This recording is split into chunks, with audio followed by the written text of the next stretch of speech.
Long ago, in a quiet village surrounded by green hills and flowing rivers, there lived a poor but kind-hearted girl named Akunna.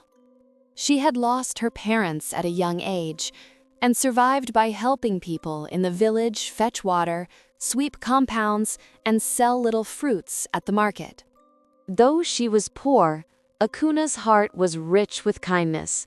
Her smile could brighten even the darkest day.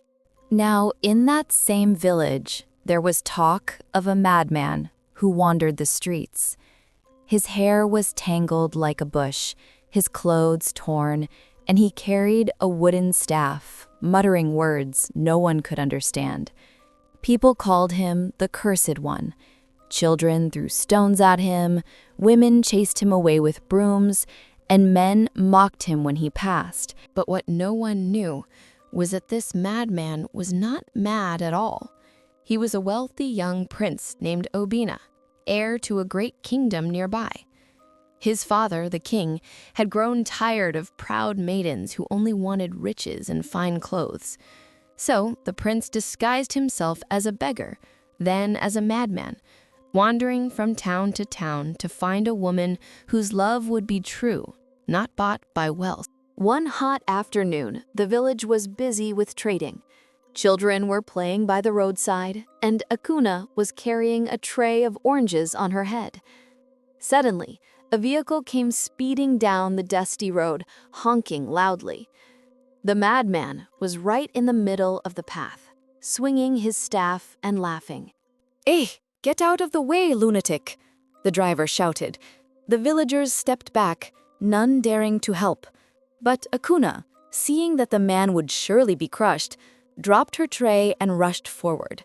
"Papa, come down from the road! You will die!" she cried, grabbing his arm. With all her strength, she pulled him aside just as the car screeched past. The oranges on the ground rolled away, crushed by tires, but Akunna didn't care. The villagers gasped. "Is this girl mad too? Why touch that cursed man? She will become unclean." But Akunna looked at them with tears in her eyes and said, "Is he not a human being like us? Even if he has lost his mind, does he not deserve to live?" The madman stared at her silently, his eyes glistening, though hidden beneath the dirt. From that day, Akunna began to show kindness to the madman. She would leave food by the roadside, sometimes wash his hands at the stream, or chase away children who threw stones. "Why do you bother with him, Akunna?" the women mocked. "Better find a rich man to marry. This one cannot even feed himself." But Akunna only smiled and replied, "I help him because it is the right thing to do. Who knows what spirit tests us through the poor and the broken?" Little did she know that her words pierced the prince's heart. One night, while the moon shone full, the prince decided it was time. He went into the forest, bathed in the river, and cast aside his rags. He wore his royal robe once again, shining with beads and gold. His face, handsome and noble, looked nothing like the madman of the market. The next morning, Akunna was fetching water when a group of horsemen entered the village, their trumpets sounding. At their center rode the prince, radiant in his glory. The villagers gathered, whispering, "Who is this great man? Is he a visiting king?" Then the prince dismounted, walked straight to Akunna, and bowed before her. "My people," he announced, "I am Prince Obina of the neighboring kingdom.